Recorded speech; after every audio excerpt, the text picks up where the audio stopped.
Mangaon police station अंतर्गत घरोसेवाडी म्हणून गाव आहे.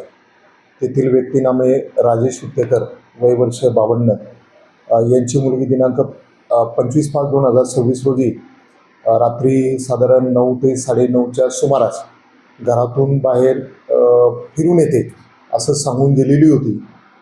ती रात्री उशिरापर्यंत घरी आली नाही म्हणून घरातल्या लोकांनी व इतर आजूबाजूच्या लोकांनी तिचा शोध घेतला. ती त्या दिवशी पण मिळाली नाही.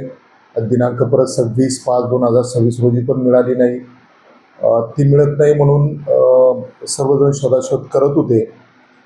इन बिटवीन काल दिनांक 27/5/2026 रोजी त्यांना असं समजलं की त्या गावाच्या जवळच असलेल्या फॉरेस्टमध्ये तिचा मृतदेह आढळून आलेला आहे. तात्काळ सदर ठिकाणी पोलीस पोहोचलेले होते.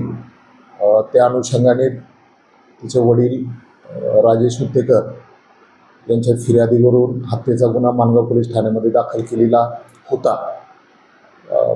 हत्येचा गुन्हा दाखल झाल्यानंतर तात्काळ माननीय रायगड जिल्ह्याच्या SP मॅडम, त्याचबरोबर माननीय ॲडिशनल सर, त्याचबरोबर DYSP सर यांच्या मार्गदर्शनाखाली 3 ते 4 पथकं तयार करण्यात आली.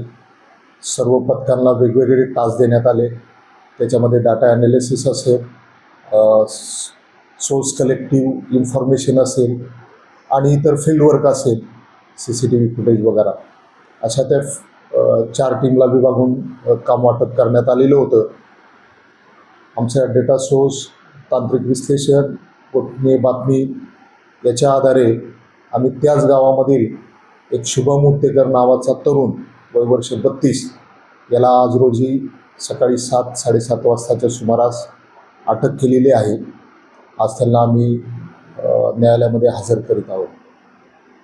ही हत्येचा गुन्हा घडल्यानंतर आम्ही वेगवेगळ्या अँगलने हा तपास करतो आहे.